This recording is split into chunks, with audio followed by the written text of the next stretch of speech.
13 ലക്ഷം രൂപ മാത്രം on road വില വരുന്ന സെൽട്ടോസിന്റെ ബേസ് വേരിയന്റ് ആണ് ഈ കാണുന്നത്. ഇതിലാണ് ഞാൻ വെന്റിലേറ്റഡ് സീറ്റ് കാണിച്ചു തന്നത്. അതായത് 9,000 രൂപക്ക് നമുക്ക് ഷോറൂമിൽ തന്നെ വെക്കാനായിട്ട് പറ്റും. കിയയുടെ ബാഡ്ജിങ്ങോട് കൂടിയിട്ട് മുകളിലും അതുപോലെ കാലിലേക്കൊക്കെ നമുക്ക് തണുപ്പ് കിട്ടും. ഓൺ ഓഫ് കാര്യങ്ങളുണ്ട്. അതുപോലെ നമ്മളിവിടെ ഇരുന്നാൽ അതിൻ്റെ സെൻസർ കാര്യങ്ങളുണ്ട്. ആളുണ്ടെങ്കിൽ മാത്രമേ ഓൺ ആവുള്ളൂ. ഓട്ടോമാറ്റിക് ഫംഗ്ഷൻ കാര്യങ്ങളൊക്കെ ഉണ്ട്.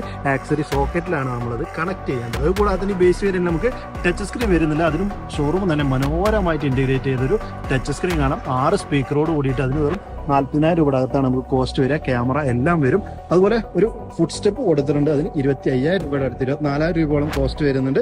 അത് സെൽട്ടോസ് എന്നുള്ള ബ്രാൻഡിങ്ങോട് കൂടി വന്നിട്ടുണ്ട്. സൈഡിലൊക്കെ ഒരുപാട് ബീഡിങ്ങുകളും അതുപോലെ തന്നെ ഷോൾഡർ ലൈനും എല്ലാം കൂടിയിട്ട് ഒരുപാട് ക്രോം എലമെന്റ്സ് കാര്യങ്ങളൊക്കെ ഉണ്ട്. പിന്നെ ഇൻട്രസ്റ്റിംഗ് ആയിട്ടുള്ള ഒരു കാര്യം ഉള്ളത് ബൂട്ടിലാണ്. ബൂട്ടിൽ നമുക്കൊരു പ്രീമിയം മാറ്റാണ് ചെയ്തത്. ഏകദേശം 7,000 രൂപ കോസ്റ്റ് വരുന്നതാണ്. പിന്നെ ഈ ഇരിക്കുന്നത് ഇലക്ട്രിക് ഹൈഡ്രോളിക് ജാക്കാണ്. നമ്മൾ ജാക്ക് തിരിച്ച് കയറ്റേണ്ട. നേരത്തെ കണ്ട ഒരു ആക്സറി സോക്കറ്റിലേക്ക്